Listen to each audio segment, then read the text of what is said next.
everyone, welcome to my channel. It's me, Michelle. So today I'm going to talk about why starting your goals slowly in the year as opposed to jumping right into everything may help you to better achieve all of your goals this year.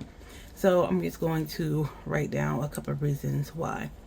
So first off, whenever we have big goals, especially after coming off of the holiday season where we probably didn't ran around, did so much stuff, have enjoyed our time with our families or our time alone or whatever we do for our holiday season ritual, it's probably overwhelming already and you're probably trying to decompress from that. So to go from that to jumping right into I need to do all of these things at once is a lot for us to process mentally and emotionally. So it's best to kind of start in, ease in slowly. Another reason why, so the first one will be you don't want to be overwhelmed. The second reason is you don't want to cause, there we go, it's a little better. You don't want to add too many things to your system that you already have set up. So you want to keep systems and routines simple. And what I mean by that is you don't want to do too much at one time. So you're like, I'm going to read 24 books, and on top of reading 24 books, I'm going to also lose 100 pounds or lose 50 pounds, lose 20 pounds, whatever it is that you're trying to lose. And when you do that, you didn't have to like think of what are these steps going to be. Read 100 books is I need to figure out what kind of genre of book I want to read. I want to decide like create myself a reading list. And I'm going to read 2 books a month. What are these 2 books going to be? I have to find time to sit down to read, in order for me to enjoy my book and to figure out what I'm reading. So that's another thing that you're adding to that, especially if you're not regularly reading books. Then you're like, oh, I want to lose 20, 30 pounds or whatever it is. So now you have to meal prep and you have to decide what time you're going to eat, if you're going to do intermittent fasting, and what does it look like. You need to add in some form of exercise, walking, get a certain steps. Because when we start going to things, we want to do the maximum amount as possible. We're like, oh, I'm going to work out for 30 minutes in the morning, 30 minutes at night.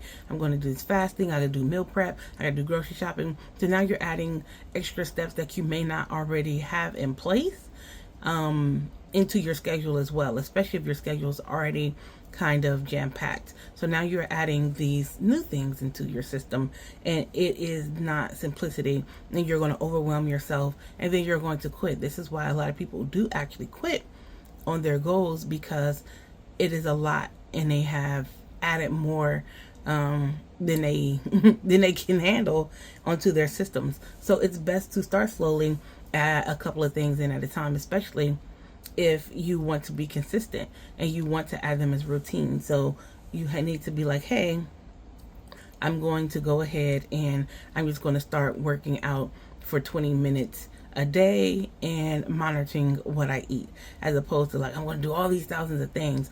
And drinking water, you can just add that in there as you go. So like, hey, I'm going to drink a glass of water with all my meals as opposed to juice. And so there's little simple things you can do, but overwhelming yourself with having 7 different goals and trying to manage all them goals at once will cause you to be, especially if you're like, I'm going to go to the gym 5 days a week and I'm going to do this. It becomes very chaotic and hectic, and then trying to fit all that into your schedule. So we want to make sure that we're trying to keep our systems and our routines simple, so that way we can add things into it.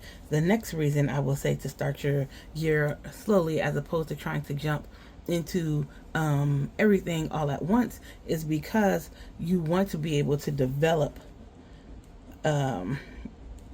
routines that last. And the way that you develop routines that last is, again, you start to add things in there. And so you are not doing everything all at once. So now you're in the habit of, I'm going to get up every morning at 6 o'clock and I'm going to work out for 30 minutes.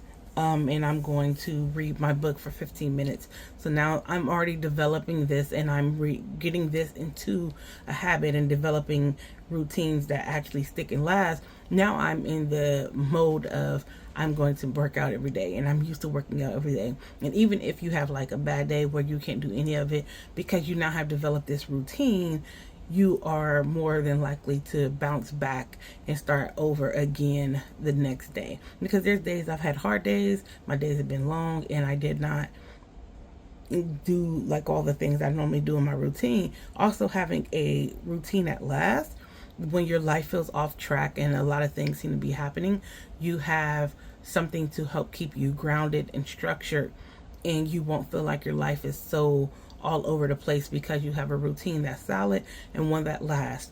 Another reason why to start slow is you can develop routines that help you, and systems that help you. And what I mean by that, we look at other people's routines. Helps you. So we look at other people's routines and other people's systems, and we want to start incorporating all the things that they have going on. And that's good. We can look at the routines, see what they have, and implement some of the things. But then we are developing routines and systems that is actually catered to our lives and developed because of how we live our life and how we want to function as a human being, in the way we want to show up in life in a way that is helpful for us. If you are trying to start a business, you need to develop good routines that help. If you're working, so you're like, hey, I'm going to work my 9 to 5 or whatever hours you work, and then I'm carving out times for like an hour a day to work onto my business in order to make my business pop, so I can still have income coming in while I'm trying to work on my own business to develop something for myself.